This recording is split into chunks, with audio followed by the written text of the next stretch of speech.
Então, boa noite a todos. Estamos hoje aqui para a nossa 10ª aula, do estudo do curso preparatório de Espiritismo.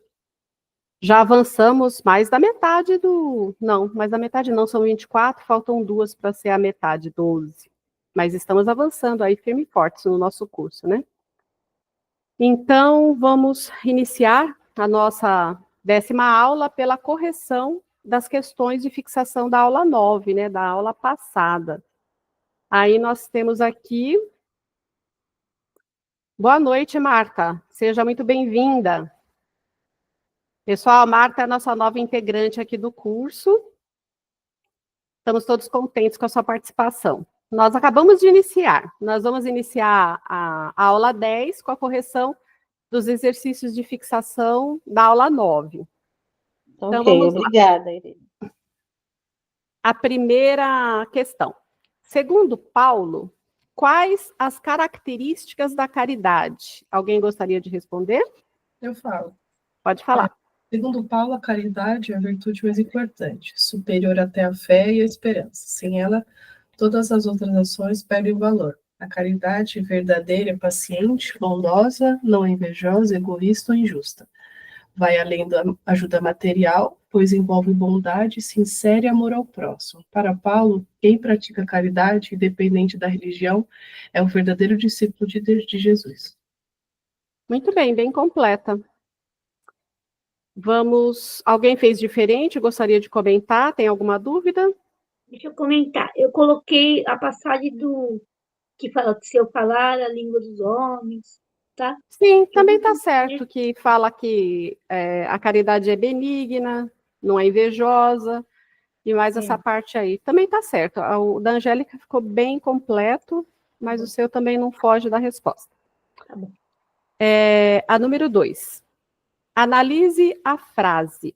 Fora da caridade não há salvação. Quem gostaria? Posso responder? Pode, amor. Então, eu tive dúvidas nessa, então não sei se está certo. Eu coloquei assim: não basta apenas não fazer o mal, é necessário a ação da vontade de fazer o bem para o próximo com a caridade. Sim, isso também faz parte da definição, mas eu coloquei dessa forma, olha, a caridade encerra em si todo amor e benevolência que podemos dedicar à humanidade. Portanto, quem a praticar encontrará a salvação e o progresso espiritual moral. Porque você pode ver, para complementar a sua resposta, Silvinha, fecha o seu áudio, amor. Ah, tá bom. Só abre na hora que for falar. Se você for ver, em toda a passagem que Paulo fala sobre a caridade, ele está fazendo uma ligação direta da caridade com o amor, como uma excelência, Porque a caridade é a expressão máxima do nosso amor ao próximo. E nós devemos amar ao próximo como amamos a nós mesmos, Então, nós devemos ter a caridade para com o próximo como uma expressão maior desse amor. Então, você pode complementar colocando isso, que a caridade encerra em si todo amor e benevolência que podemos dedicar à humanidade. Portanto, quem a praticar encontrará a salvação e o progresso espiritual e moral. Até porque a própria máxima, fora da caridade não há salvação, deixa muito claro que quem não interiorizar a caridade nesse sentido de amor e como uma vivência prática, não alcançaria a salvação. Mas essa salvação é no sentido da gente evoluir a passos mais largos dentro da nossa trajetória espiritual, Porque não existe uma condenação de inferno, purgatório, coisas parecidas. Então, todos nós somos salvos já, desde o momento da nossa criação. Nós temos toda uma trajetória para percorrer que nos levará até chegarmos no estado de espíritos puros, e daí para frente, nos mundos felizes. Então, a salvação é nesse sentido de você poder progredir mais rápido. A terceira, na sua opinião, o que é caridade? Alguém gostaria? Eu coloquei assim: caridade é uma prática do amor ao próximo, expressa por meio de ações de bondade, compaixão, perdão, compreensão e ajuda desinteressada. Perfeito. Em outras palavras, foi o que eu respondi também. A caridade é a expressão máxima do amor que podemos nutrir ao próximo, como a nós mesmos, pois, através dela, alcançaremos a salvação. Muito bem. A questão 4. Por que devemos cultivar o amor e o saber? Alguém gostaria? Eu vou responder. Porque são duas asas com que nós alcançaremos ao reino de Deus, que é liberdade e felicidade. Eu coloquei assim, tá certo? Tá, porque na lição ele fala muito a respeito dessas duas asas com relação ao amor e à sabedoria, que seria aquilo que vai fazer com que a gente possa alçar esse voo, né? Simbolicamente falando. Mas eu coloquei um pouquinho mais detalhado a significação dessa questão do amor e do saber. Eu coloquei amor e saber conseguimos após buscarmos nos esclarecer, aprender, interpretar, ouvir e aplicar, após obtermos o conhecimento que, aplicado sobre a forma de caridade, é o amor em ação. Ou seja, é o caminho da nossa elevação moral e espiritual. Então, depois desse conceito, ele coloca essa questão das duas asas, né? Que são os dois veículos que vão nos levar. Mas aqui eu coloquei a explicação dentro desse conceito, né? Por que que nós devemos cultivar tanto o amor como o saber, que é através do conhecimento que nos leva à prática e à vivência do amor, que é o que a gente vem falando sempre, né? Que é considerado espírita aquela pessoa que se instrui e que busca melhorar-se constantemente. Então, se você não pratica o exercício da reforma íntima, e se você não procura aprimorar a sua instrução com relação aos conhecimentos da doutrina, os ensinamentos de Jesus, você não pode ser considerado, entre aspas, um espírita. Você pode ir no centro toda semana, ouvir uma palestra que não deixa de ser uma certa instrução, mas é diferente. Agrega conhecimento? Sim, agrega. É muito melhor do que nada? É óbvio que sim. Mas não é igual a você estar num grupo de discussão, não é igual a você estar fazendo um estudo continuado de alguma coisa, porque é exatamente nessa troca que a gente vai acrescentando. Se nós não tivéssemos nesse grupo, nós não teríamos esse questionário, não teríamos que buscar as respostas, colocar nossa mente para trabalhar a respeito, porque nem toda liçãozinha é fácil, a gente se confunde muitas vezes para chegar nessa resposta. E depois tem a troca, né, com relação à correção, tudo que a gente discute com relação à matéria, as dúvidas de um pode ser a dúvida do outro, mas os nossos exercícios de reforma íntima, tudo isso faz com que vocês tenham uma dedicação e uma proximidade muito maior do que teriam se estivesse simplesmente ouvindo uma preleção na casa espírita de 20, 30 minutos, que muitas vezes até a pessoa até dispersa, e receber um passe. Tudo é um conjunto, tudo é válido, mas aquela pessoa que procura se instruir e exercitar o amor, faz com que tenha essas asas do amor e do saber que fala aí na nossa lição número 9. Por que Jesus narrou a parábola do bom samaritano? Quem gostaria? Eu coloquei assim, ó. Para mostrar aos seus discípulos, para ter amor ao próximo, coloca a caridade único. Se ele coloca a caridade em primeira linha, coloca a caridade em primeira linha, entre as virtudes, e porque ele encerra precisamente todas as outras. A humildade, a mansidão, a benevolência e a justiça, etc. É porque ela é a negação absoluta do orgulho e do egoísmo. Tá. É assim. A sua resposta precisa de complemento, porque ele pergunta por que Jesus narrou. Na próxima questão, você vê que encaixa bastante tudo o que você falou, que é, na sua opinião, qual a principal lição dessa parábola, né? Então, é verdade. aqui... Eu escolhi as 6, eu vi que era 5, verdade. Mas já foi. Não, tranquilo, Silvinha. Aí, na quinta, eu coloquei assim, ó. para responder, através do amor, à provocação recebida por um doutor da lei, que estava testando Jesus, questionando como faria para herdar a vida eterna, ao que Jesus respondeu com a própria lei: amarás o Senhor teu Deus de todo o coração e de todas as tuas forças e de todo o teu entendimento, e ao teu próximo como a ti mesmo. Entretanto, insistindo em prová-lo, o doutor da lei perguntou, então, quem era o seu próximo, recebendo como resposta a exemplificação de Jesus através da parábola do bom samaritano.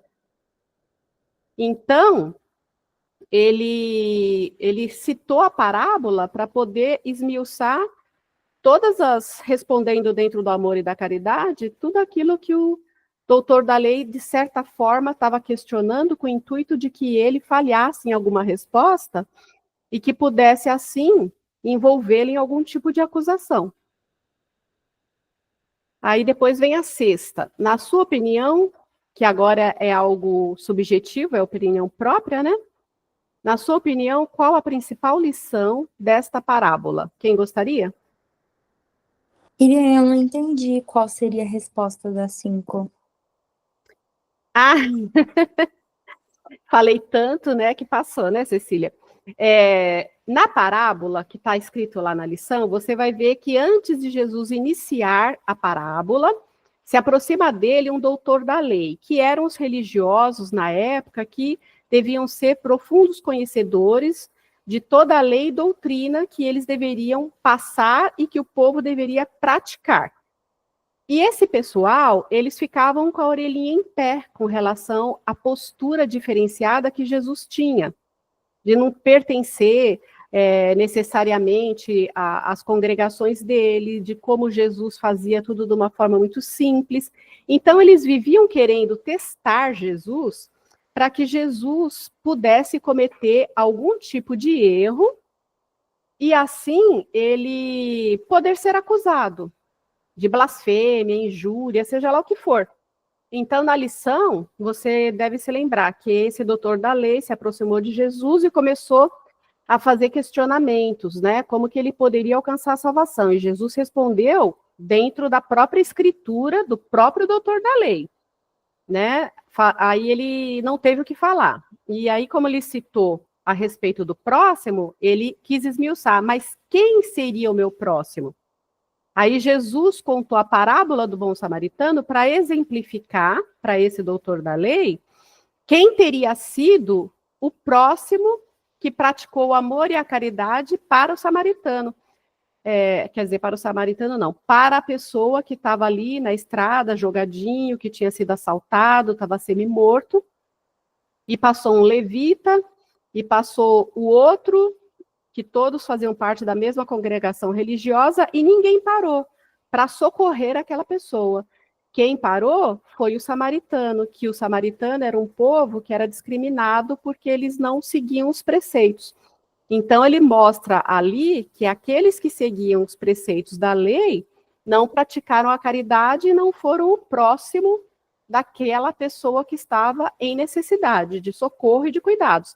Mas justamente aquele que era que sofria todo tipo de preconceito por conta do segmento que eles, samaritanos, pertenciam em termos de religiosidade, ele se compadeceu, parou, socorreu, levou para uma estalagem, pagou para que a pessoa continuasse cuidando dele, até que ele pudesse se restabelecer. Então, é essa resposta que está tudo incluso nessa passagem grande ela da lição. Mas o que a gente deve responder, que depois você pode pegar na gravação, é que Jesus fez tudo isso para responder ao doutor da lei que estava testando-o. E exemplificou através da parábola do bom samaritano a quem seria o próximo. Entendeu, Cecília? Ou ficou mais confuso ainda? Não, sim, agora eu entendi.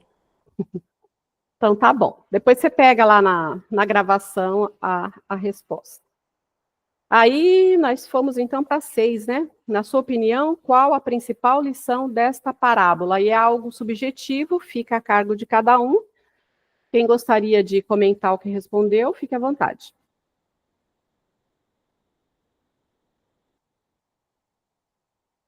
Ninguém?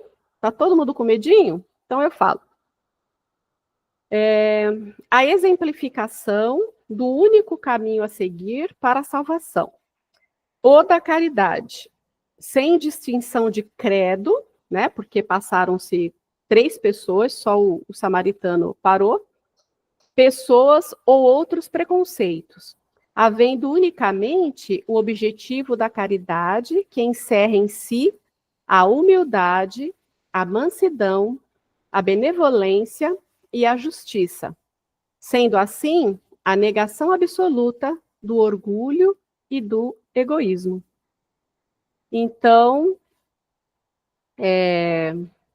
a principal lição é essa, que a gente deve ter a empatia, o amor e a caridade pela pessoa que necessita, sem ter esses preconceitos religiosos, de raça, de credo, de postura, de socioeconômico. É como diz o ditado popular, né? Fazer o bem sem olhar a quem. E aí nós terminamos as 6 questões de fixação e vamos para a nossa frase de reflexão da reforma íntima da semana passada. Na caridade, você também pode preparar o caminho para Jesus nos corações distantes da verdade. Alguém gostaria de comentar? Cecília já me mandou. Eu comento. Assim, confesso que estou em débito quando se trata de caridade em sentido mais concreto. Muitas vezes por conta da rotina, zona de conforto, né, que eu me encontro. No entanto, tenho consciência que procuro, dentro das minhas possibilidades, praticá-la em pequenas atitudes no meu dia a dia. Então, por meio de uma palavra de conforto, um ensinamento compartilhado, um gesto de escuta atenta, ao mesmo ajudar alguém com algo simples, né? Acredito que essas pequenas ações, quando feitas com o coração, também é uma forma sincera de exercer a caridade. Eu estou em constante esforço para ampliar esse olhar, acredito até depois do curso, né? Observando meus pensamentos, minhas ações, busco evoluir com mais consciência e empatia naquilo que acredito. E também eu acho que o autoconhecimento é o primeiro passo para sermos melhores uns com os outros e com nós mesmos. Perfeito. Mais alguém?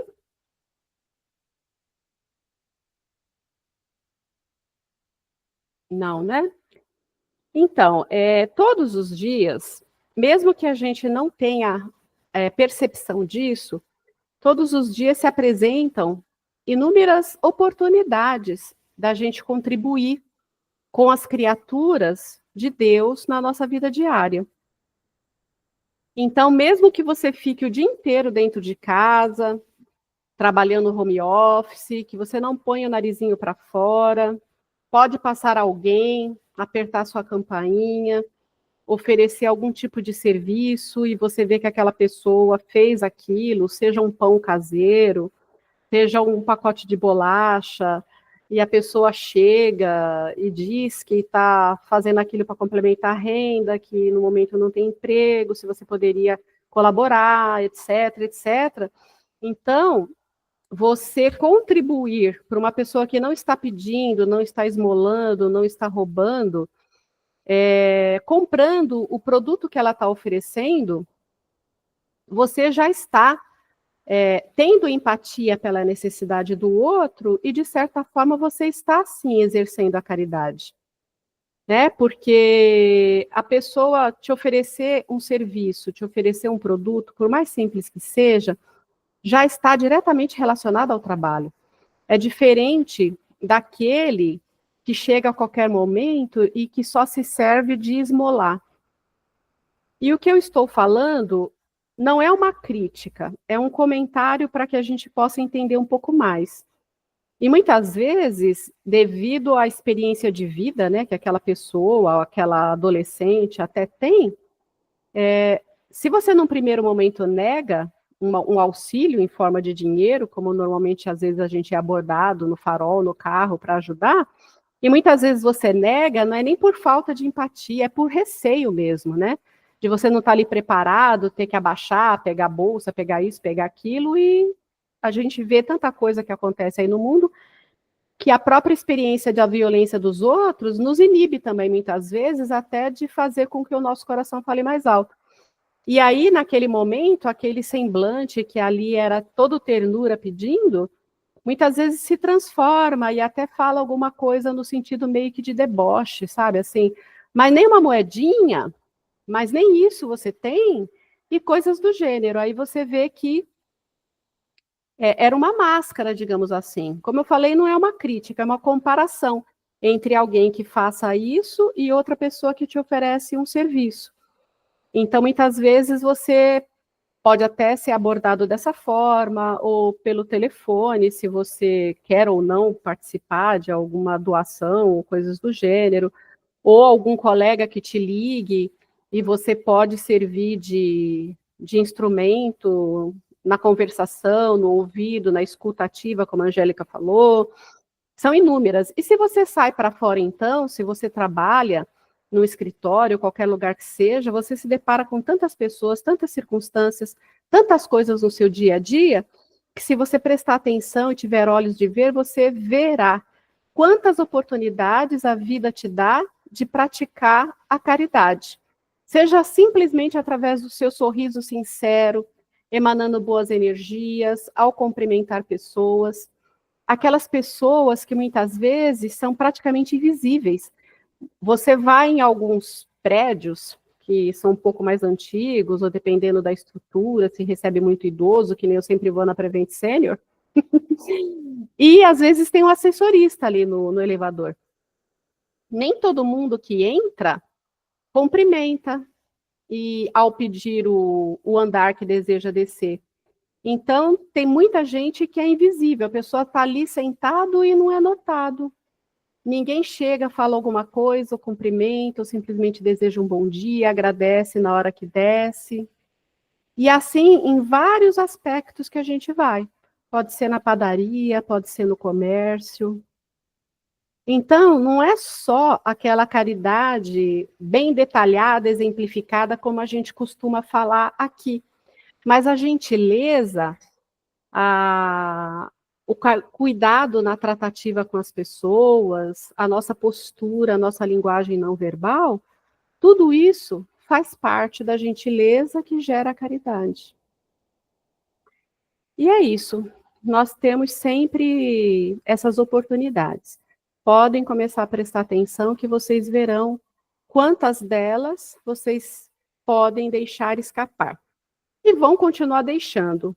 Mas a partir do momento que vocês começarem a identificar, vocês já caminharam um bom caminho, né? Procurar ser aquela pessoa que é benquista, que é querida, cuja presença faz diferença no dia de uma outra pessoa, mesmo que seja pelo cumprimento e pelo sorriso. E é isso, gente. Alguma dúvida? Podemos encerrar essa parte da correção dos exercícios? Podemos, né? Então, deixa eu fechar aqui.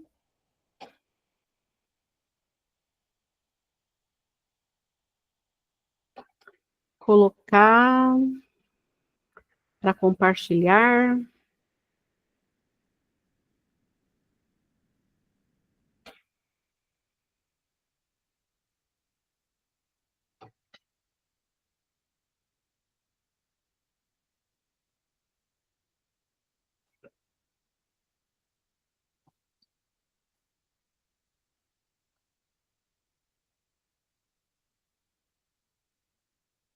Tá tudo bem? Tá aparecendo aí para vocês? Assim. Deixa eu alterar aqui o layout. Colocar. Maravilha. Então, se estiver aparecendo diferente para vocês aí o layout, além da tela cheia, mas eu ou outras pessoas, cada um pode configurar da melhor forma. Aqui para a gravação fica melhor assim. Então, vamos iniciar, né? A nossa 10ª aula de hoje. Nós teremos na parte A noções sobre mediunidade. Na parte B, dai de graça o que de graça recebestes. Na parte C, as nossas atividades, que são os exercícios de fixação, semelhantes ao que vimos agora, e a frase de reflexão da reforma íntima. Para a Marta, que está começando hoje, esses exercícios de fixação é legal fazer porque eles ajudam realmente a fixar o conteúdo. Você ouve aqui, depois, durante a semana, quando você for fazer as respostas, você vai ter que reler, procurar, e ajuda muito a fixar. Tudo aquilo que a gente exercita, a gente consegue.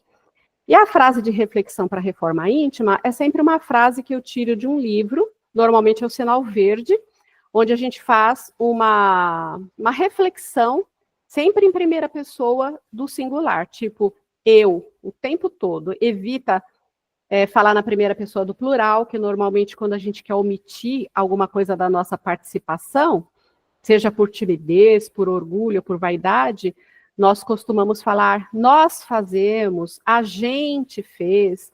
E aí, quando você tem o peso de colocar em primeira pessoa, a reflexão se torna mais profunda. E aí, essa reflexão, você pode optar, como algumas pessoas fazem, de estar enviando no privado, no meu WhatsApp, aí eu leio, comento com você, ou pode estar fazendo uma explanação aqui na aula, como a Angélica fez. Dependendo do conteúdo da sua reflexão, muitas vezes seria mais cabível mandar no privado, ou não, né? Depende do quanto que você quer esmiuçar os seus sentimentos, mas via de regra é isso, e sempre pode ficar tranquilo quem envia, que é como um sacerdócio, só fica entre nós mesmos. Então, vamos lá.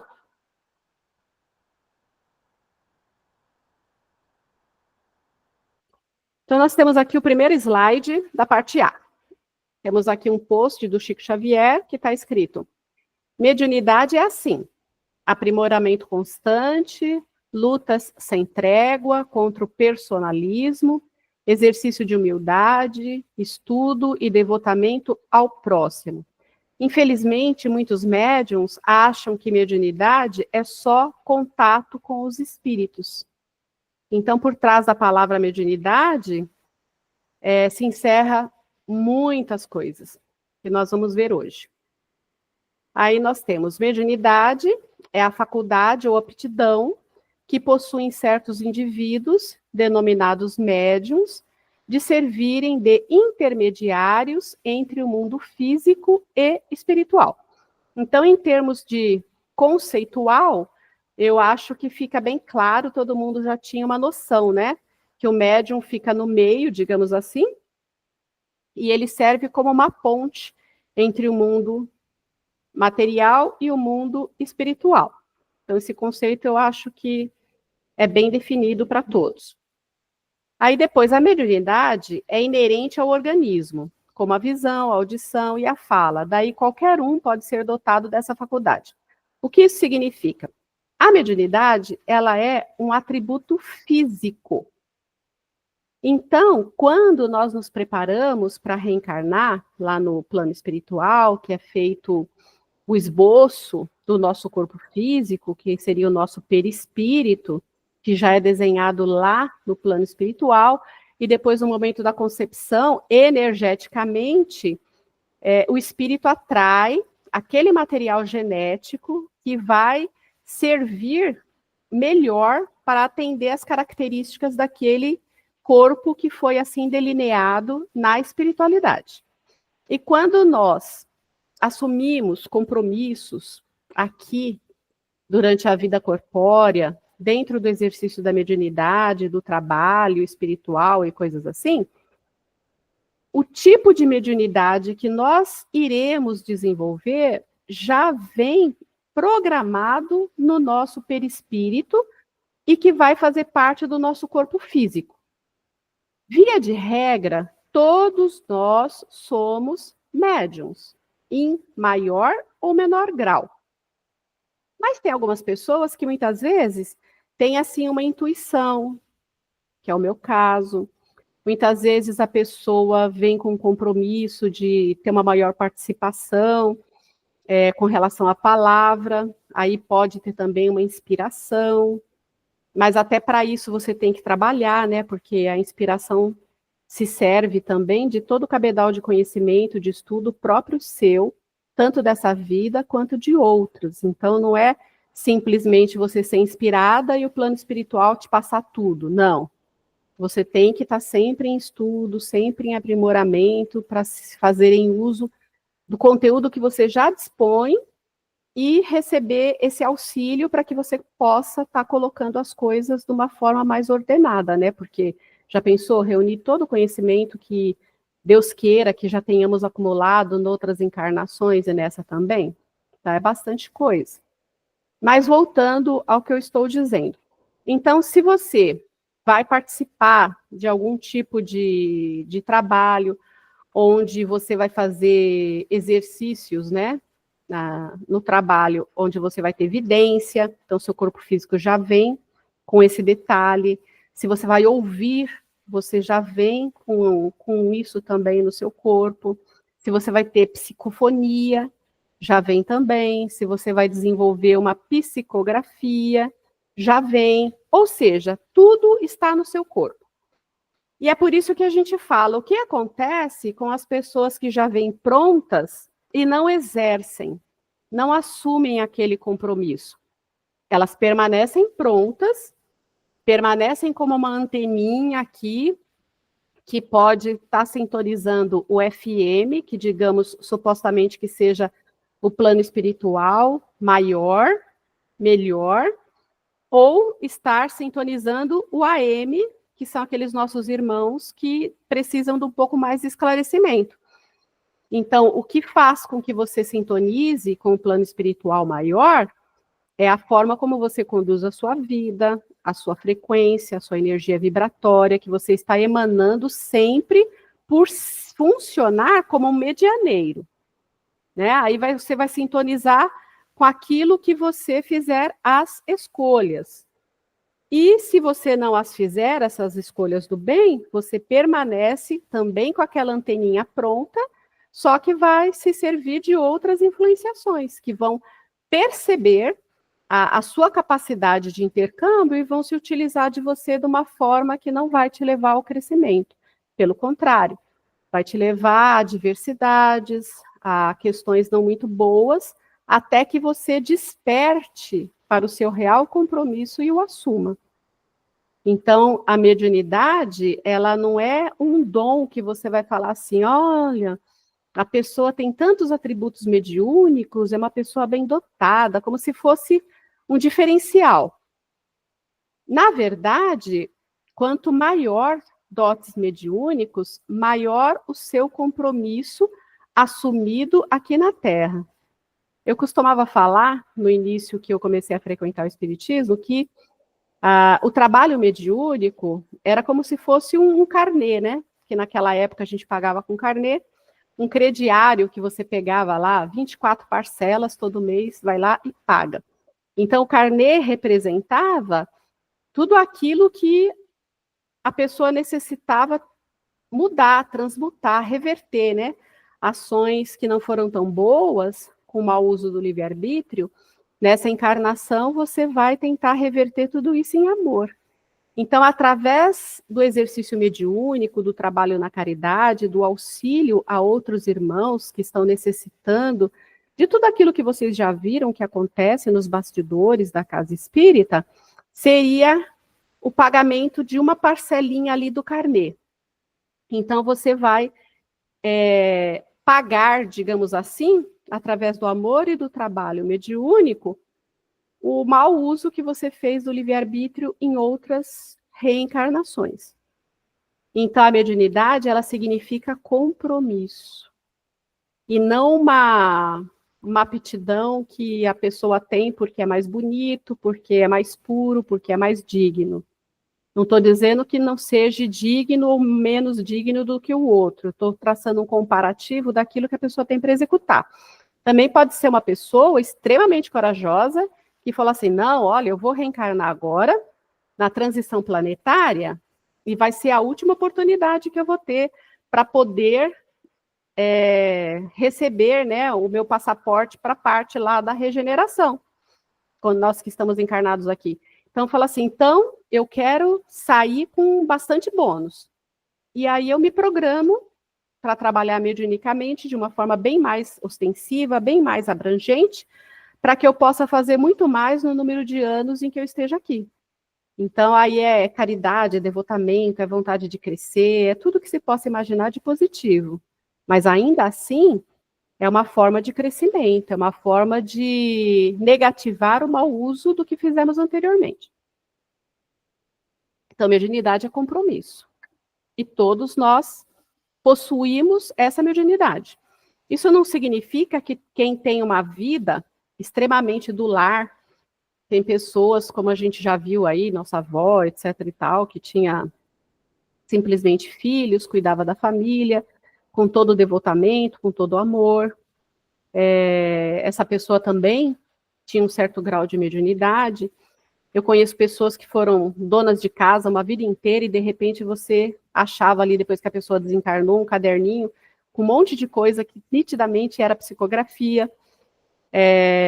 Então, a pessoa já tinha alguma coisa nesse sentido e fez a sua trajetória reencarnatória sem estar trabalhando numa casa espírita ou em algum lugar nesse sentido, e foi uma excelente mãe, uma excelente dona de família, de casa, exerceu tudo com muito amor, com muito cuidado, com muito carinho, com muito desvelo, e pode ter servido em várias oportunidades no dia a dia, em favor dos próprios vizinhos, das pessoas, né, com a escuta, com a palavra, com os conselhos, ou até com aquelas cartinhas que foram descobertas depois, que pode ter beneficiado algumas pessoas da qual ela confiou em dizer. Então, não existe regra, é tudo muito relativo, mas a intenção aqui é que vocês entendam o mecanismo da mediunidade, o compromisso que é a mediunidade e tudo que possa estar por trás da mediunidade. E aí nós completamos, né? É uma conquista da alma, daí a necessidade de oração e vigilância, de reforma íntima, isto é, da substituição de defeitos e vícios por qualidades e virtudes, de uma conduta moral irrepreensível, para que possa sintonizar-se com espíritos de hierarquia mais elevada, evangelizando-se, estudando muito, dando a cota de tempo de que possas dispor, e principalmente seguindo lições como a que se encontra no capítulo 26 do Evangelho segundo o Espiritismo, dai de graça o que de graça recebestes. Então, o que esse parágrafo aqui que fala da vigilância e da oração e da reforma íntima quer dizer? Todo médium, eu acho que vai estar nos próximos slides, mas a gente já fala aqui, depois complementa. Ele tem essa maior capacidade de sentir o plano extrafísico e para o exercício da sua mediunidade e para que se simpatizem com ele os espíritos que são mais elevados, que estejam com ele nos trabalhos, que estejam ali em sintonia de objetivos, ele tem necessariamente que trabalhar muito na sua reforma íntima. Porque quanto mais ele se esforçar, mais simpático ele será para os mentores que desejarão trabalhar com ele, através dele, no exercício da caridade. E se ele não fizer de uma forma espontânea, em prol do trabalho, ele vai ser obrigado a fazer através das adversidades e da dor. Por quê? Porque ele será alvo da espiritualidade menos esclarecida por conta da energia que ele emana. Então, ele será uma presa muito mais fácil de processos obsessivos, sejam simples ou não. E o que nos afasta dos processos obsessivos e das influenciações? É exatamente a nossa transformação moral, é exatamente a nossa reforma íntima, porque, vamos supor, eu estou com uma influenciação que está me dando algum tipo de contratempo aqui na minha vida, que não está me fazendo muito bem, E aí eu compareço lá na casa espírita que eu costumo frequentar, eu converso com o plantonista, eu explico a situação, ele me passa lá um tratamento, tantas semanas ali de passe. Isso é um pronto-socorro, gente.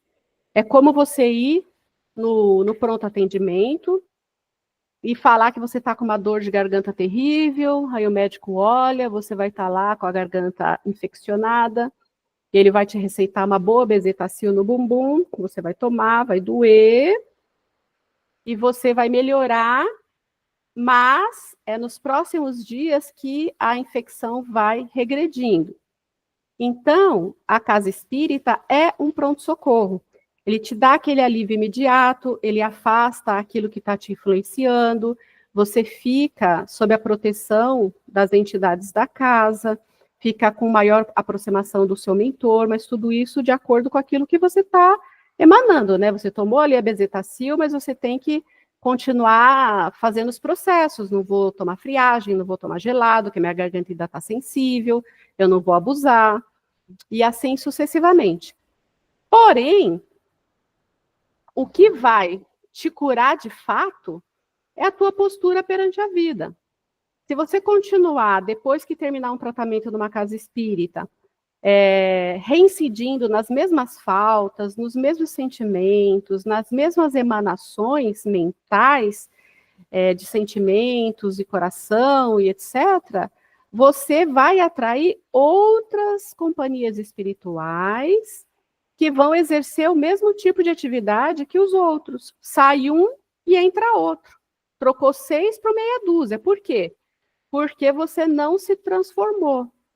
Óbvio que a evolução não dá saltos, isso a gente sabe. Mas quando você está a caminho, com seriedade, com propósito, fazendo o seu estudo, procurando se melhorar, você atrai a simpatia e a proteção da espiritualidade maior. E aí, mesmo que você escorregue, patine, caia, levanta, você está no processo, entendeu? Então, a responsabilidade do médium em vigilância e oração e reforma íntima é muito maior, muito. Aí o próximo slide. Na primeira epístola de Paulo de Tarso aos Coríntios, temos lições sobre a teoria e prática mediúnica. Em O Livro dos Médiuns, Kardec também o faz. De ambos as lições, os dons mediúnicos demonstram a inteligência, as potencialidades, a diversidade de espíritos que existem na Terra. Não é bastante, por isso, estudar ou conhecer o efeito. É indispensável buscar e conhecer a causa de todos os fenômenos que se vão estudando. Toda mediunidade a serviço de Jesus é realizada pelos espíritos mais evoluídos, que sintonizam com cada médium conforme sua capacidade de doação. Paulo traz ensinamentos de imenso valor doutrinário quanto aos dons mediúnicos. Não quero, irmãos, que estejais em ignorância. Começa ele no capítulo 12. Explica a diversidade de carismas, mas o Espírito é o mesmo. Diversidade de ministérios, mas o Senhor é o mesmo. Diversidade de operações, mas é o mesmo Deus que opera em todos. Então, essa frase aqui que eu deixei em vermelho, ela explica bem, né, que todos nós somos capazes dessa sintonia, conforme a nossa capacidade de doação.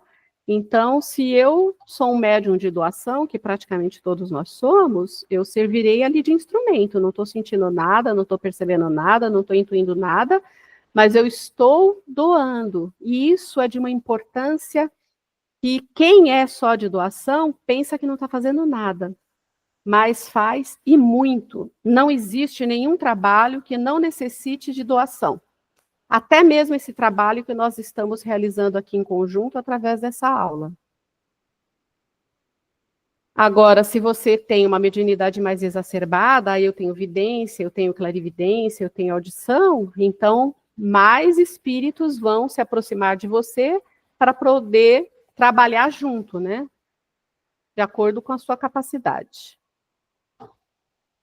Prossegue falando da mediunidade de vidência e xenoglosia. esse xenoglossia é falar em outras línguas, dizendo que não basta haver médiums em sintonia, é preciso haver pessoas em estado de lucidez que orientem os trabalhos, dialoguem com os espíritos e interpretem o que haviam dito. Então, quer dizer, nem só de médiums que têm a mediunidade mais exacerbada se compõe um trabalho espiritual.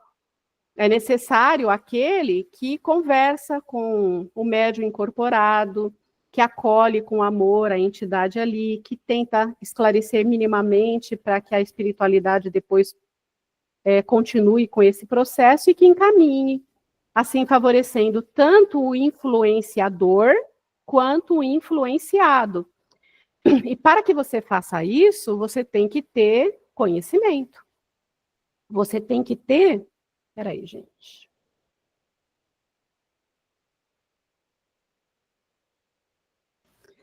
Você tem que ter conhecimento, você tem que trabalhar a sua reforma íntima, porque, do contrário, como que você pode pedir para um espírito que se manifesta para que ele se distancie daquele irmão, que mesmo que ele não consiga ainda perdoar, mas que ele dê uma oportunidade de dar o benefício do descanso para aquela pessoa poder seguir a vida, progredir, que aí você também fica livre para seguir a tua. Como que você pode fazer esse tipo de colocação? Porque ali, o plano espiritual, ele enxerga a energia que você está emanando.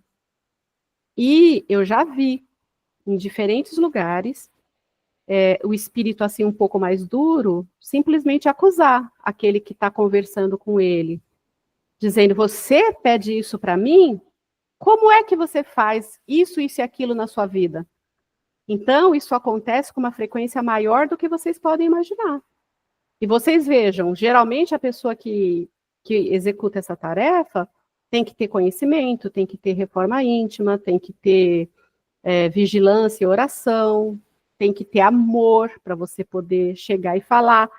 E muitas vezes são pessoas que não têm as demais aptidões mediúnicas, porque os que têm são mais utilizados justamente para trazer e afastar e encaminhar essas entidades através da psicofonia, né, que vulgarmente a gente chama de incorporação. Então, eles são menos utilizados para essas coisas.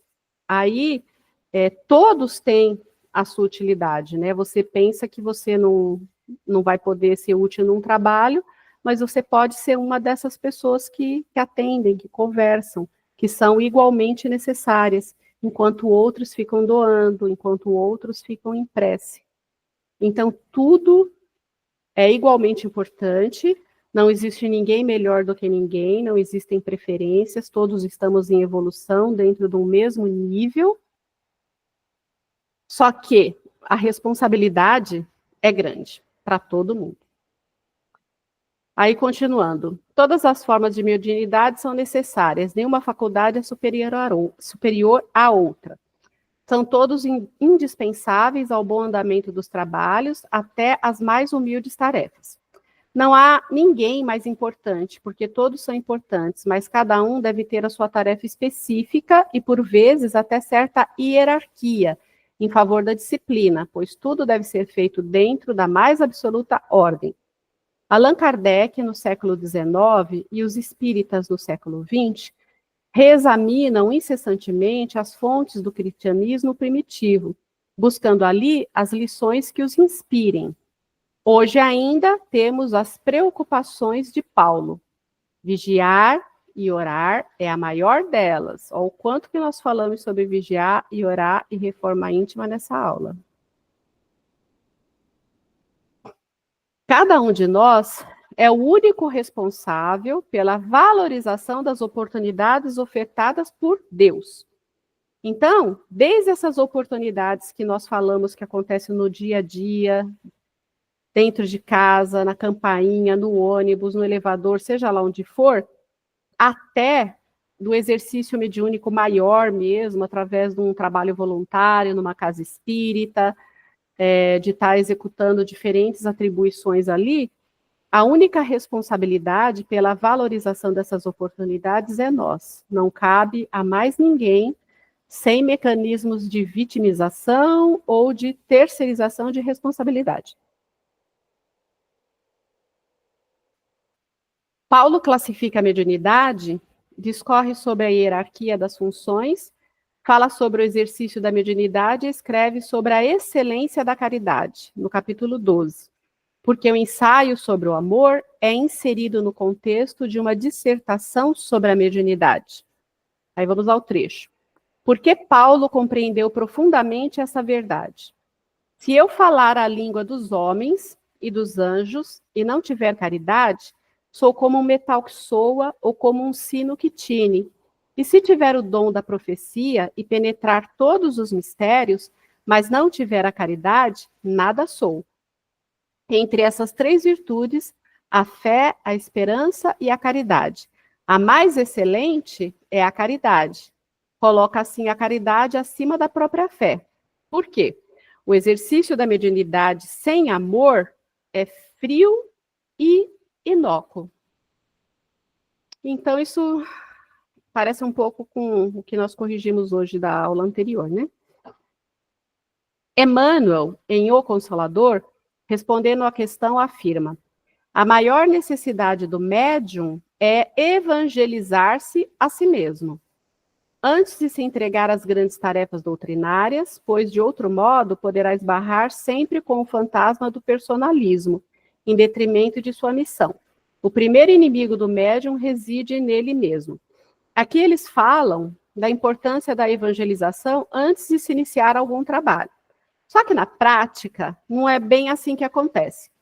Tem muita carência de voluntários e de trabalhadores. Então, é claro que para você fazer qualquer coisa, você tem que ter um mínimo de conhecimento e você tem que estar realmente a caminho e você tem que ser embasado no amor. Sem o amor, você não consegue fazer nada. Então, muitas vezes você vai numa casa espírita de menor tamanho, você começa a fazer escola, igual nós estamos fazendo aqui, e aí tem a necessidade de uma pessoa que seja para receber os outros, para dar informações, para servir a água fluida depois do passe, e aí aquela pessoa vai tendo intercâmbio com outras no curso, na aula, já vai sendo analisado o seu empenho, o seu desejo.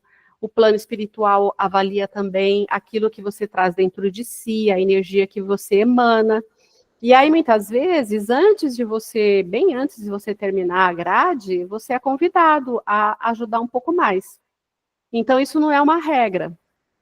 Tem gente que tem bastante estudo e diz que não trabalha mediunicamente, que não faz nada, digamos assim, mesmo quando é convidado, porque não se sente preparado ou não se sente à altura do trabalho, né? Eu confesso que teve até uma época que eu cheguei a pensar um pouco nisso. Por exemplo, quando as pessoas percebiam que eu tinha um pouco mais de facilidade de falar, e aí falavam para mim assim, você lê aqui esse pedaço, esse trecho aqui do Evangelho, e você explica, do seu jeito mesmo, com as suas palavras. Nossa, aquilo para mim era uma vergonha grande, uma inibição, que na verdade a gente fica com um orgulho mais exacerbado, porque você não quer pagar mico. Você fica ali como o centro de uma atenção e você não quer cometer erro. Então, a timidez tem muito de orgulho e vaidade envolvido, muito embora a gente não perceba. Mas se vocês pensarem com carinho nisso que eu acabei de falar, vocês vão ver que tem bastante.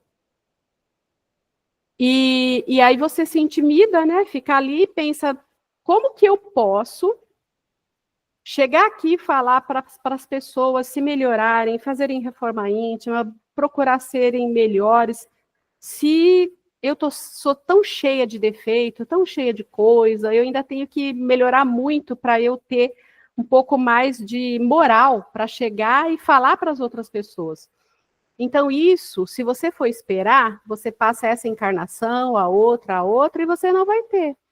Porque, como nós falamos no início, a evolução não dá saltos.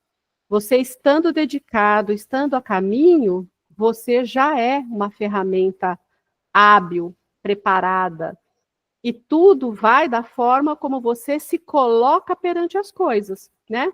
Todo conselho que eu dou para alguém, uma explanação de evangelho, por exemplo, eu ouço primeiro, eu estudo primeiro para poder falar. Então, eu duplico a minha responsabilidade em estudar, em passar, e eu sempre deixo claro que eu também erro muito, escorrego bastante e estou a caminho.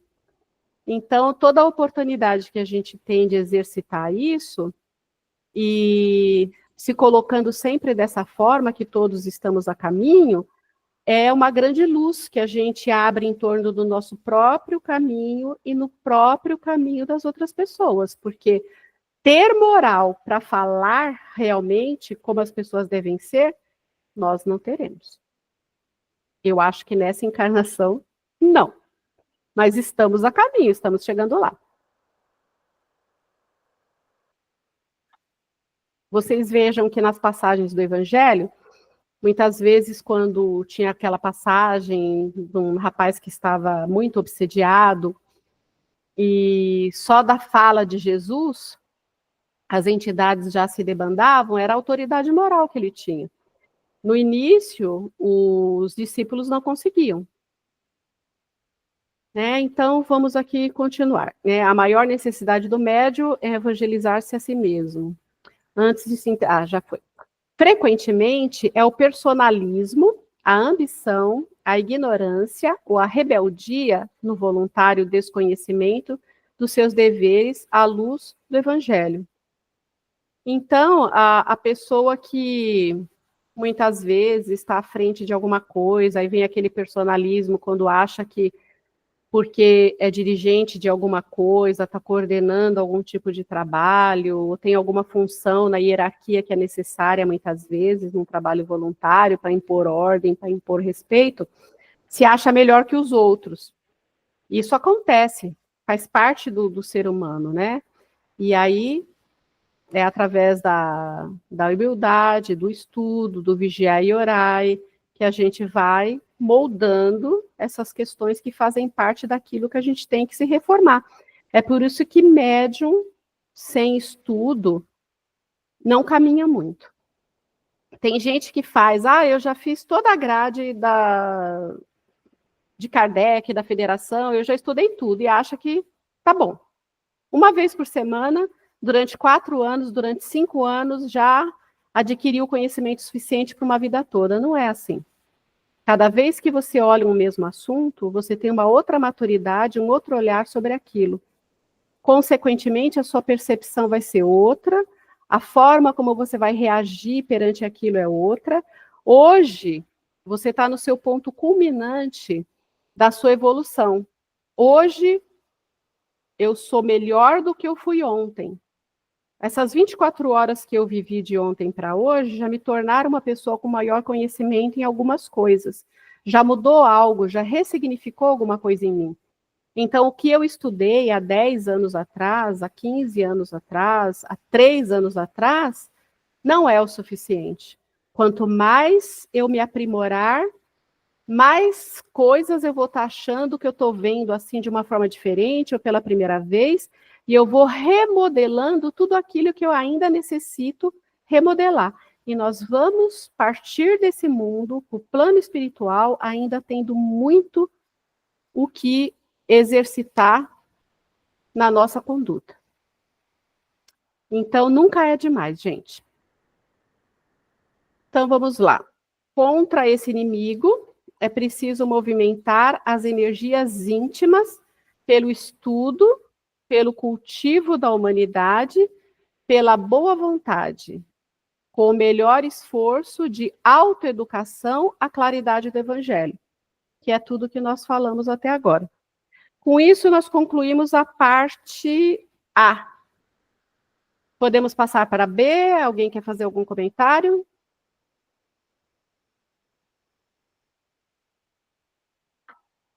Deixa eu perguntar um negócio, Irene, antes de... Fala, amor. Então, você falando aí, você estava falando sobre o principal inimigo dos médiums, que seria... Você terminou de falar aí, né? frequentemente, né, personalista, é isso? Ou é o primeiro inimigo do médium e reside nele mesmo? O principal inimigo do médium é você mesmo. Porque você precisa crescer, se aprimorar, exercitar a sua reforma íntima para ir diminuindo os seus defeitos, se transformando, ressignificando crenças e valores. Aquela questão do personalismo, do orgulho, da vaidade, são citações para que possa se exemplificar algumas coisas que são comuns na vida do médium e que aparece como vivência nas casas espíritas. Não sei se você teve a oportunidade de ler aquele livro, Aconteceu na Casa Espírita, teve? Não, não li ainda. É um livro bom, né, para se ler assim em algum momento da vida.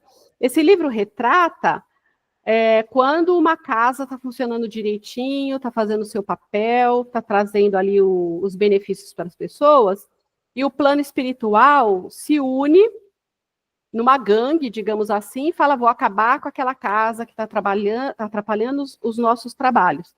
Aí eles reúnem várias entidades para observar as pessoas, os médiuns no dia a dia, e ir pegando aquilo que você ainda tem dentro de si que não é muito bom, é o seu ponto fraco. Então ali eles vão. Então se eles percebem assim, olha, a Silvia, ela é meio orgulhosa, ela é meio vaidosa. Então eles vão buscar pessoas e circunstâncias para incentivar a sua vaidade. Pode ser através de elogio, pode ser através de emanações mentais, querendo dizer, ai, Silvia, você é a melhor médium dessa mesa. Nossa, não tem para ninguém. Ou a pessoa passou ali, você percebeu tudo. Nossa, você é maravilhosa, você é melhor que os outros. E aí você vai recebendo aquilo, e como você já tem dentro de si aquela chaga do orgulho e da vaidade, você vai se envaidecendo, começa a olhar dos lados e acha que você realmente é a melhor bolacha daquele pacote. Entendeu o que eu quis dizer? Entendi, agora entendi. Então tá. Obrigada. Então vamos aqui para a parte B. Dai de graça o que de graça recebesses. Aí nós temos aqui a exemplificação de um enfermo e Jesus atendendo, né? Aí nós temos aqui a passagem de Mateus, capítulo 10, versículo 8. Curai os enfermos, ressuscitai os mortos, sarai os leprosos, expeli os demônios, dai de graça o que de graça recebestes.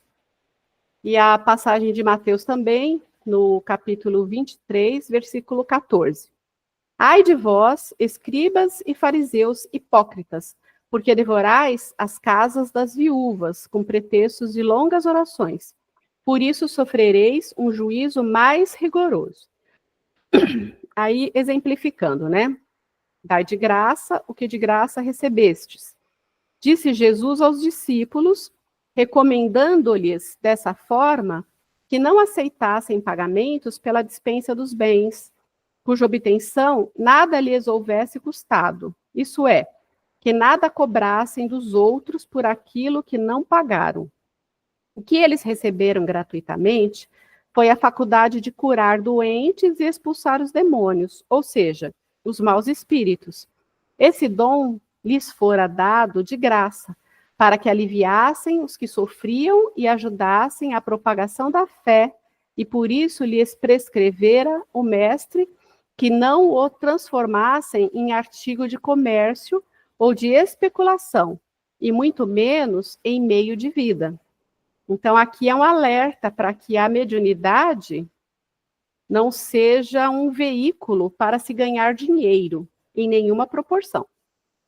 Também disse Jesus, não façais pagar as vossas preces, não façais como os escribas, que a pretexto de longas orações, devoram a casa das viúvas. A prece é um ato de caridade, um impulso do coração. E fazer alguém pagar por esse ato de intercessão junto a Deus, em favor de outrem, é transformar-se em intermediário assalariado, tornando-se assim a prece uma simples fórmula dependente da soma recebida. Então, nós já vimos em outras aulas que o poder da prece, o que torna uma prece mais eficaz. E a gente sabe que é o sentimento. Não as palavras que se emanam, mas aquilo que você sente. É por isso que a gente ora melhor quando está em atribulação, quando está no momento de dor. Porque quando, digamos o dito popular, a água bate na bunda, aí você realmente sente aquele impulso de fazer uma prece sentida, uma prece com o coração, com sentimento. E é essa energia que vem do amor que alcança o nosso objetivo. Então, quando você pede para alguém orar por você, de preferência pessoas que gostem de você, pessoas que estão envolvidas com esse tipo de trabalho, com essa energia, essa pessoa vai fazer uma oração em sua solicitação, a pessoa vai colocar todo aquele sentimento de amorosidade, de caridade, de amor ao próximo, à sua pessoa, se te conhecer, nesse sentido de fazer algo de bom para você como uma caridade. Quando alguém, em determinados segmentos, fazem oração mediante cobrança, seja lá de que valor, e como se você, pagando mais, você receberia maiores bênçãos, aí já é um comércio. Aí já não tem nada de coração envolvido, tem de interesses, de materiais, né? É igual quando o pessoal vendia, que agora eu fugi o nome, vendia aí um pedacinho assim, custa 10, outro aqui tanto, não sei o que, você comprou um terreno no céu. Isso nunca teve efeito, né? Deus não vende os benefícios que concede. E seria absurdo pensar que poderia subordinar um ato de clemência, de bondade e de justiça solicitado à sua misericórdia a uma quantia em dinheiro. A razão, o bom senso e a lógica dizem que Deus, a perfeição absoluta, não pode delegar à criatura imperfeita o direito de fixar um preço para a sua justiça. A justiça de Deus é como o sol, para todo mundo, tanto para o pobre como para o rico.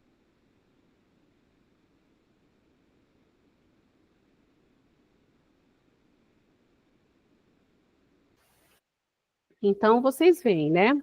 A gente fica sabendo de algumas coisas nesse sentido. Foge completamente ao propósito de Deus. Os médiuns, intermediários entre a espiritualidade e o mundo material, verdadeiras pontes de ligação entre dois planos da vida, são os intérpretes dos espíritos para a instrução dos homens, para lhes mostrar o caminho do bem e trazê-los à fé, mas não para vender palavras que lhes não pertencem, de vez que não são o produto de sua concepção, nem de suas pesquisas, nem de seu trabalho pessoal. A mediunidade séria não pode ser nem será jamais uma profissão, mesmo porque, e sobretudo, no seu aspecto de concessão como prova, que é o que nós falamos no início, né, para quitar mais rápido os nossos débitos, é uma faculdade essencialmente móvel e variável. Então, é, portanto, a mesma coisa que a capacidade adquirida pelo estudo e pelo trabalho do qual se tem o direito de usar. Vocês já devem ter ouvido falar de alguma pessoa que tinha uma mediunidade bem ostensiva, tinha uma percepção muito grande, e que, de repente, a gente percebe, ou a própria pessoa comenta que já não está tendo mais o mesmo nível ou a mesma qualidade de percepção nos trabalhos.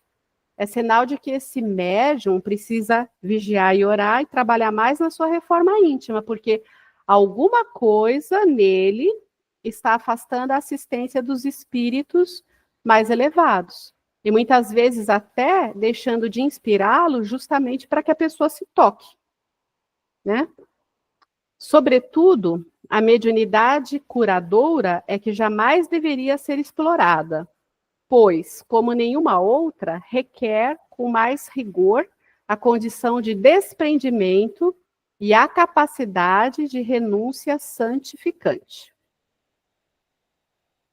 O médium curador é o veículo para a transmissão do fluido salutar dos bons espíritos E nessas condições, jamais tem o direito de o vender. Então, as pessoas que têm o dom de benzer, que trabalham com alguma entidade médica, que está usando o seu veículo físico para transmissão da energia, isso jamais pode ser cobrado, né? Porque está fazendo uso como medianeiro de algo que não lhe pertence. Então, tudo isso que nós vimos faz parte desse dai de graça o que de graça recebestes, né? Então, vocês veem que mediunidade é compromisso, é vigilância, é reforma íntima, é vigiar e orar, é dar de graça aquilo que você recebeu de graça e ter só como objetivo o amor, a caridade ao próximo, e a gente recebe, sem necessariamente ter esse intuito, muito mais do que a gente deu, em termos de elevação moral, espiritual e de redução, né, de tudo aquilo que a gente veio refazer na nossa trajetória por mau uso do nosso livre-arbítrio. E com isso nós concluímos a parte B. Alguém tem alguma dúvida? Gostaria de fazer alguma colocação? Eu tenho uma dúvida. Diga, meu bem. E quando a gente assiste essas palestras, né, desses médiuns famosos, todos falam que tem isso desde criança. Acontece, tipo, desde criança, essas mediunidades ostensivas, né, de clarividência, que não seja só de doação. Acontece só quando a pessoa é criança, se manifesta, ou pode se manifestar em qualquer parte da vida e seguir com ela? Tudo depende do tipo de compromisso que a pessoa assumiu ao reencarnar, né? Então, por exemplo, vamos usar aqui o exemplo do Divaldo Franco, que desencarnou recentemente. Ele, desde criança, desde adolescente, ele via as coisas e a família desconjurava, achavam que ele era obsediado e coisas assim. Aí você vê toda a trajetória desses 98 anos de vida de Divaldo. Tudo que esse homem fez, ele tinha que começar cedo. Era uma obra muito grande.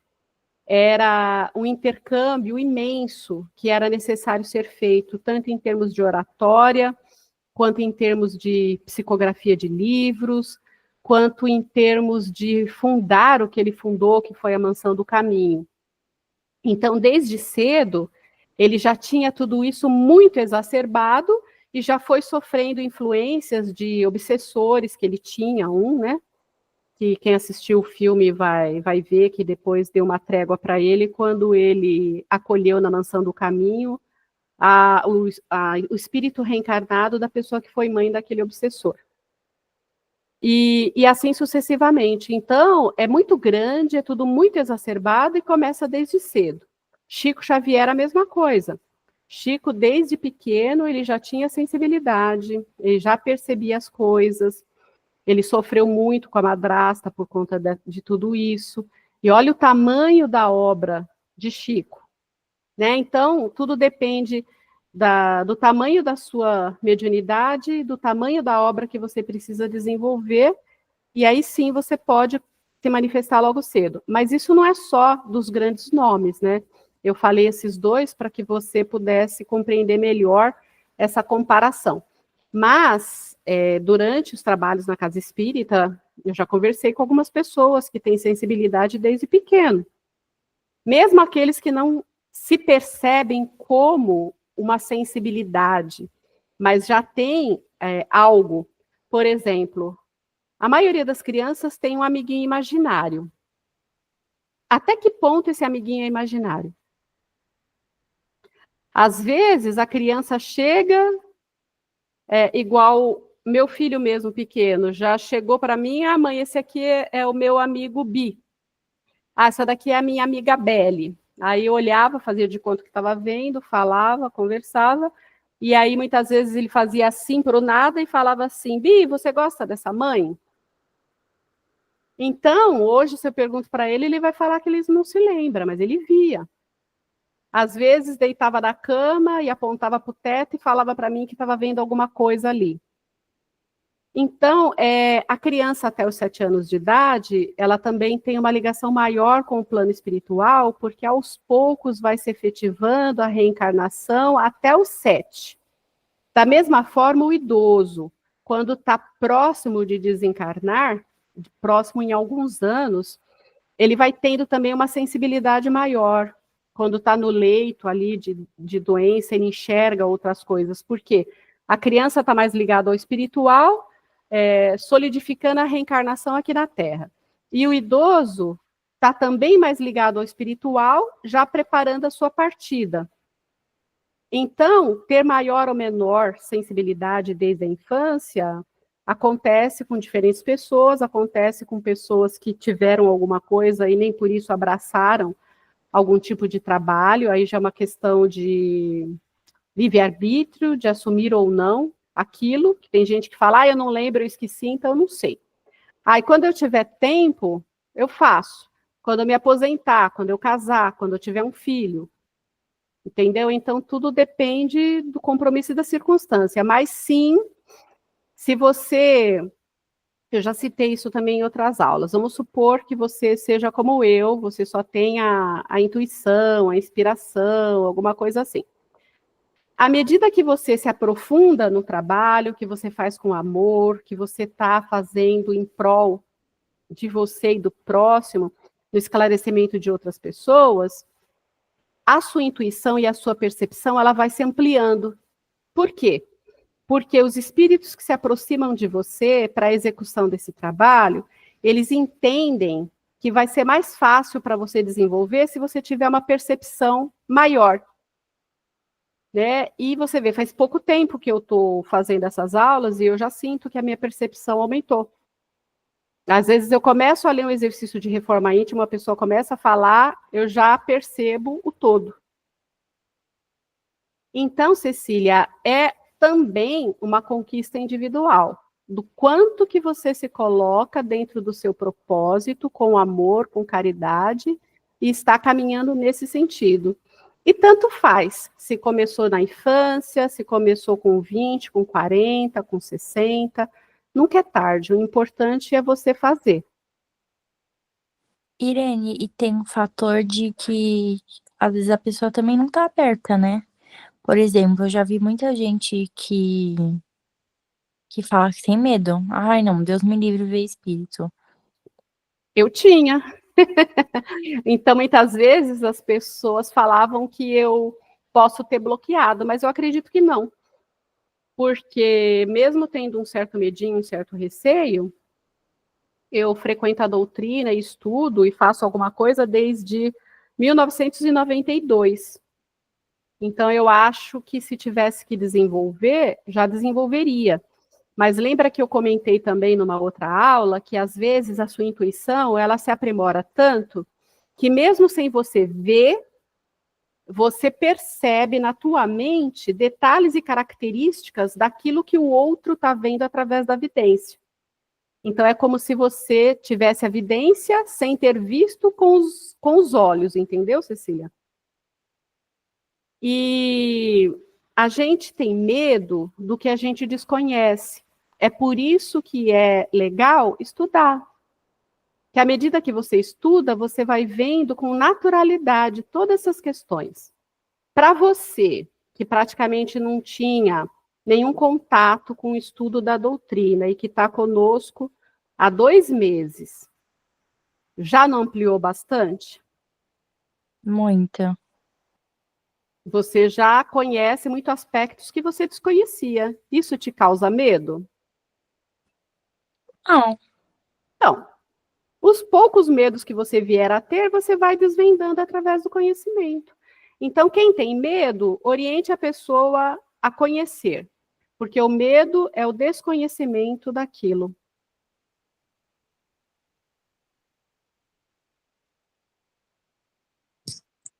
Deixa eu te perguntar, Irene, assim, sentir cheiros, odores, assim, você tá do nada e daqui a pouco também sentir algum cheiro diferente, também é um aspecto de mediunidade? Sim, é. Muitas vezes, quando eu estou fazendo relaxamento lá no trabalho, na casa espírita, aí tem gente que reporta que sentir o cheiro da mata, sentir o cheiro da flor. Tem gente que vai fazer algum trabalho na mesa mediúnica mesmo e sente até odor desagradável, que emana de alguma entidade ou de alguma circunstância. Então, o olfato também é um fator mediúnico. E quem sente o bom, sente o ruim, né?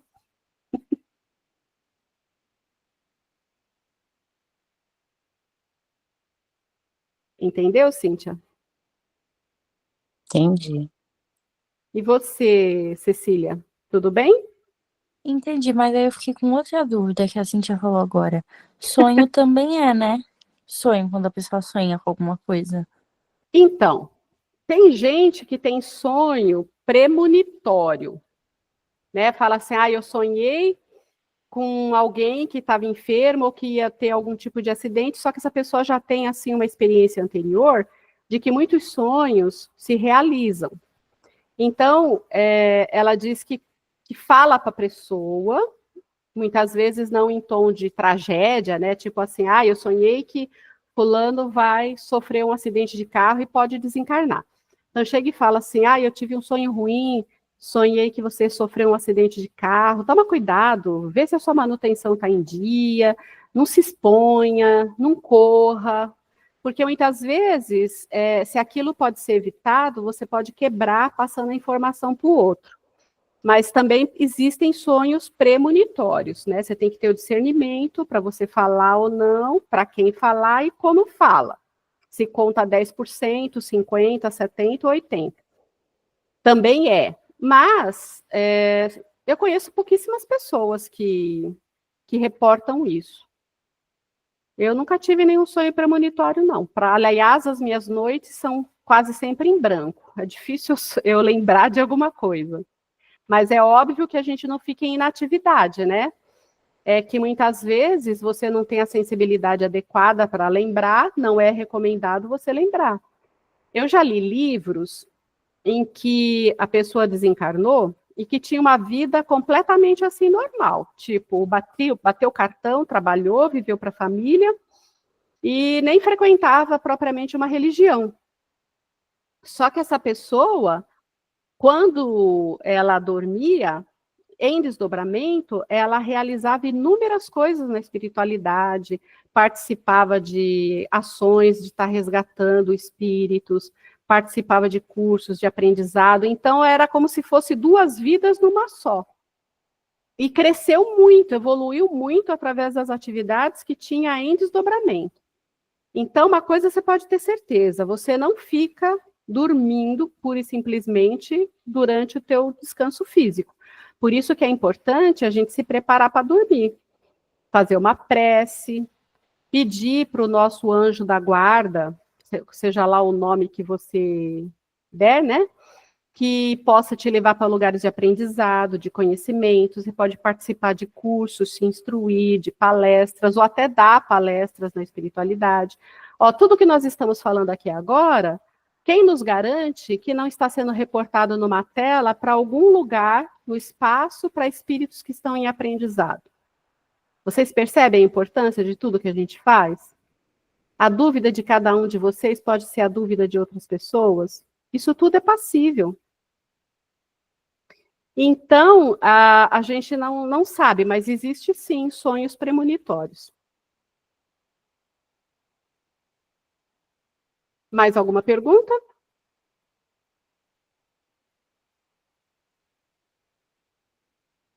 Tudo certo, Cecília? Sim.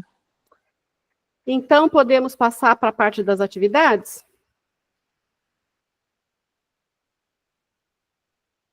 Maravilha. Aí nós temos aqui para a próxima aula, essas 6 questões de fixação. Eu já coloquei lá no grupo o PDF da aula de hoje, está tudo lá. E já coloquei também essa tela de atividades, que é o que vocês devem apresentar para a próxima aula.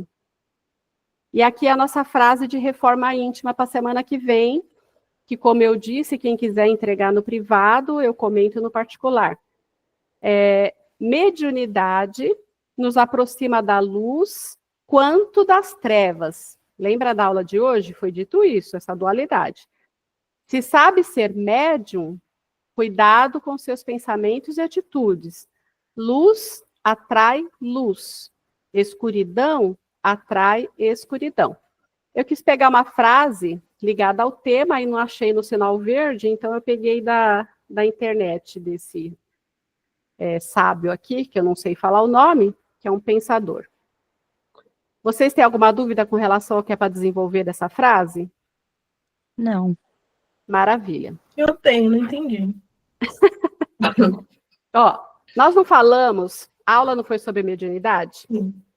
Nós falamos a respeito do quanto que o nosso atributo, que é físico, que é a mediunidade, tanto pode nos aproximar do bem quanto do mal, de acordo com a nossa sintonia, com os nossos atos, com as nossas escolhas.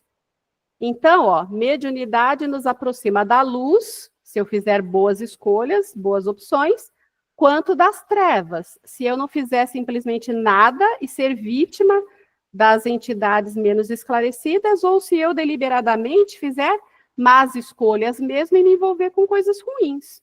Aí eu vou ter companhia ruim. Então, a mediunidade, ela te leva para a luz ou para as trevas.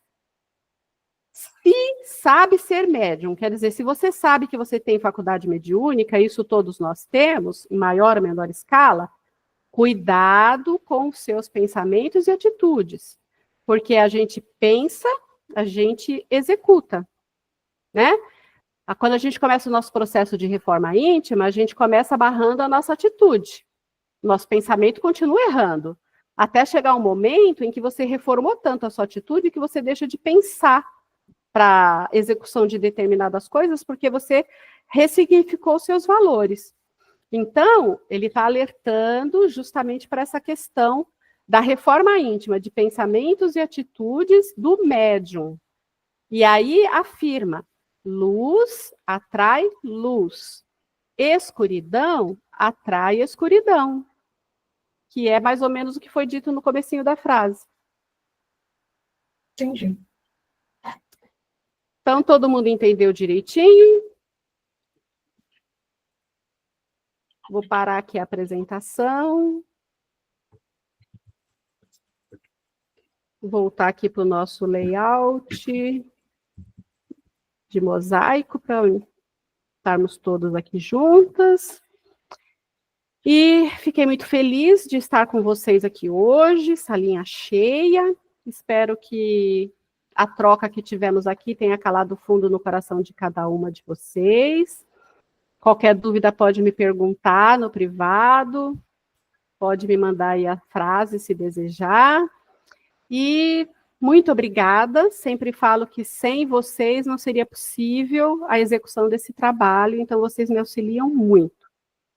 Então, eu rogo a Deus que possa nos abençoar, a cada uma de nós, a cada um de nós encarnados e desencarnados, e que possamos partir para o nosso descanso físico, né, com muita luz, com muita paz, e que possamos ir para lugares de refazimento também. Mais uma vez, obrigada, uma boa noite a todos, um beijo grande. Obrigada, boa noite. Beijo. Boa noite. Boa noite.